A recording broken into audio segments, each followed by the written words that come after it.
Is the Silmarillion elf propaganda? It's certainly very focused on the elves rather than, say, dwarves or humans. But how biased is it? Let's take a look. Hi, sort of world book providing objective truth about Middle-earth and the Legendarium. But is that what Tolkien gave us, as I've explained elsewhere? Tolkien's writing conceit for almost his entire Legendarium is that he is merely a professor who has come upon and translated some ancient manuscripts.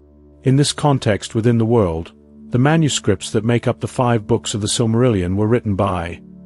Well, it's complicated, and I did a whole other video on that if you're interested. But the short version is that the first 2 parts seem to have been written by Rumil, a Noldor elf who lived in the Blessed Realm.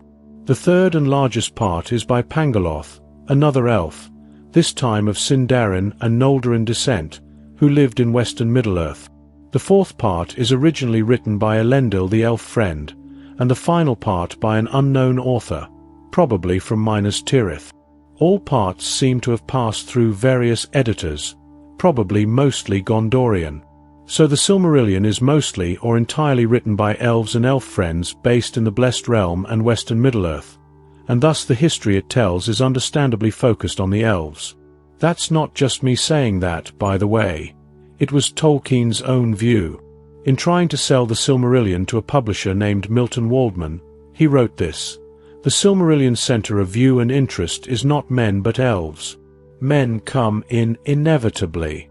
After all, the author is a man, and if he has an audience, they will be men, and men must come into our tales as such and not merely transfigured or partially represented as elves, dwarves, hobbits, etc., but they remain peripheral latecomers, and however growingly important, not principals.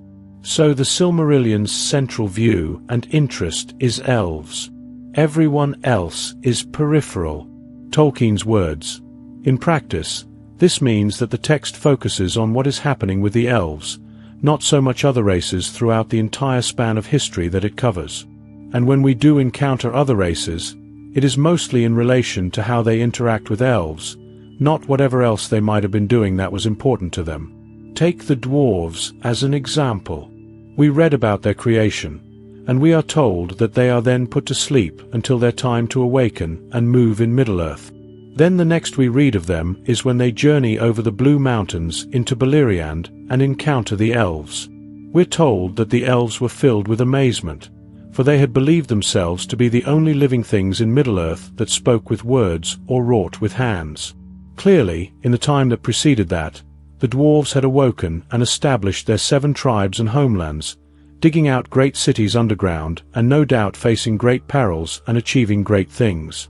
But we get no account of that other than the names of their lands. Of the wonders of Khazad-dûm, we hear very, very little. Of the 4 tribes of dwarves in the east, almost nothing. Literally millennia go by in the narrative, with no mention of what is going on with the dwarves, until they happen to interact with the elves once more. The same can be said of hobbits, or even more so of ents or orcs or trolls, or any of the other races of Middle-earth. It's so clear that there are whole subgenres of fantasy devoted to the idea that, say, the orcs have been misunderstood. The same is, of course, true geographically in relation to those areas of the map to the east and south. When Tolkien was asked about what happened to the 2 blue wizards who journeyed to the east, he replied in a letter like this: "I really do not know anything clearly about the other 2 since they do not concern the history of the Northwest." Simply put, Tolkien only concerned himself at any level of significant detail with the history of the northwest of Middle-earth. And this is true even for the many elves who were not based in the northwest of Middle-earth, like the Avari, who refused the initial summons of the Valar to travel west. At least 6 tribes of the Avari survived through to the Third Age, but we know very little about what happened to them for thousands of years other than at a very high level. The same can be said for the Vanya, who responded positively, headed to the Blessed Realm, and largely stayed there. Which all adds up to what we said earlier. The Silmarillion is not a world book. It is not meant to describe all of the history of Middle-earth or Arda, just that of some peoples in some parts of it, by which we mostly mean the elves who lived in the northwest of Middle-earth. But okay, To return to the original idea we were exploring, even if the text is focused on elves in the northwest of Middle-earth, that doesn't mean it's biased in what it does say. Of course not, but sometimes it clearly is. Let's take an example of the petty dwarves.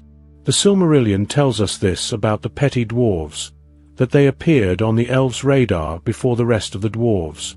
Before the dwarves of Ngrad and Belelagost came west over the mountains, the elves of Beleriand knew not what these others were, and they hunted them and slew them. But afterwards they left them alone, and they were called the Nigath Nibbin, the petty dwarves in the Sindarin tongue. They loved none but themselves, and if they feared and hated the orcs, they hated the Eldar no less, and the exiles most of all, for the Nuller, they said, had stolen their lands and their homes. Long ago, King Finrod Felagund came over the sea. The caves of Nargund were discovered by them, and by them its delving was begun. And beneath the crown of Amon-Ruth, the bold hill, the slow hands of the petty dwarves had bored and deepened the caves through the long years that they dwelt there untroubled by the grey elves of the woods. It's not hard to read this, and imagine that there might be another perspective on events from the petty dwarves themselves. From their perspective, they had been living in the caves of Nogron for a while, digging and mining and making the place inhabitable, doing what dwarves do. Then the Nuller elves arrived and stole their lands and their homes. The elves hunted them down and killed them, wiping them out to the last man or dwarf. We even meet the last of these people, called Mim, in the Silmarillion. He's not a particularly sympathetic character, but literally everyone in his family and race had been systematically hunted down and killed over the preceding years by elves and their allies with seemingly no provocation, so I kind of go easy on him. We have words in the English language for deliberately killing everyone in a particular ethnic group, like the elves killed all of the petty dwarves, and they aren't complimentary. But in the Silmarillion, it is presented as a simple misunderstanding.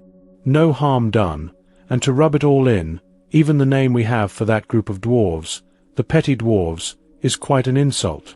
It's what the elves called them. They are petty, of little importance, and trivial. In fact, when they first met them, they just disdainfully called them two-legged animals. But as I said, this is completely glossed over in the Silmarillion.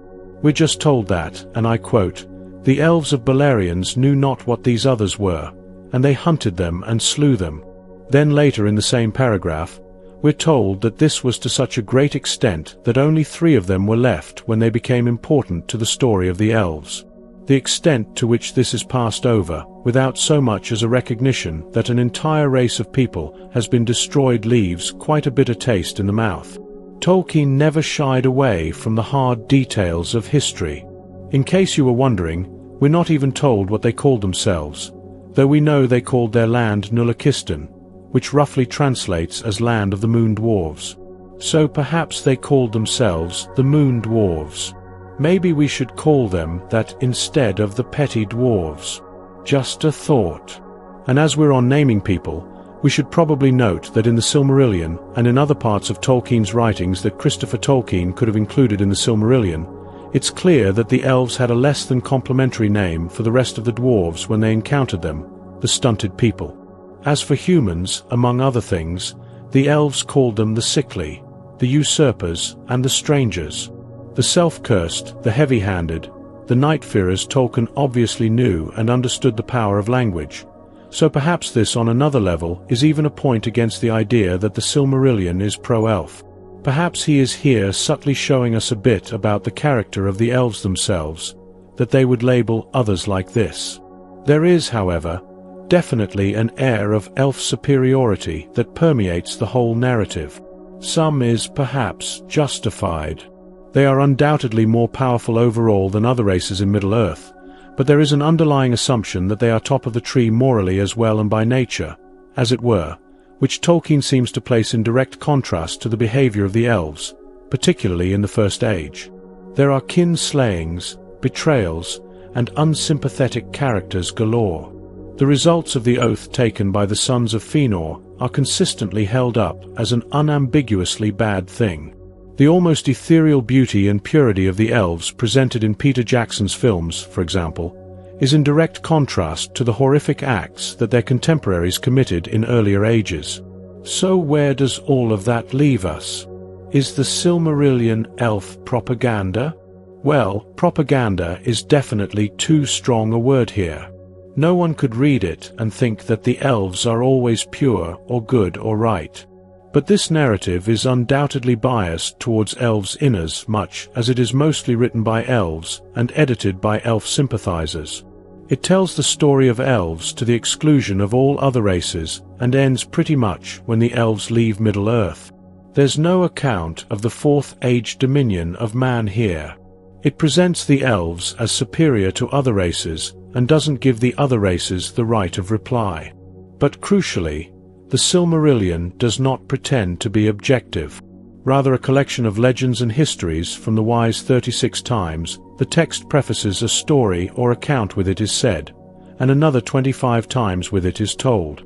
Indeed, the whole Silmarillion, the largest part of the whole narrative, opens with that phrase, "It is told." It is told among the wise that the first war began before Arda was fully shaped, and before there was anything that grew or walked upon earth, and for long Melior had the upper hand. The Silmarillion is simply not presented as objective truth. It is presented as an Elven account, and mostly a Nuldaran account of what happened in the First Age in northwestern Middle-earth, and some of what happened before and after. It never pretends to give the perspective of other races, or those who lived in other parts of Arda. And Tolkien was completely open about that.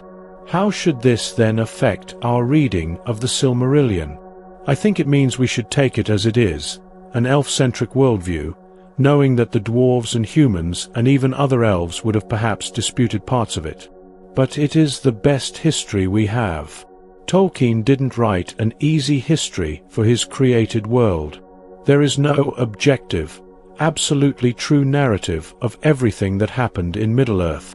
Instead, he created an interactive world for us to dive into, and this shines into the story we know. Gandalf made mistakes. Galadriel had flaws. Even Sauron was once not evil. This is not the monochrome good versus evil that it is sometimes portrayed as. The events of the Silmarillion may well be remembered or interpreted differently by other peoples or by us as we critically analyze what happened. This is a grown-up, complex world for adults where we are given the space to draw our own thoughts and judgments about the actions of its actors, and that is what makes it feel so real.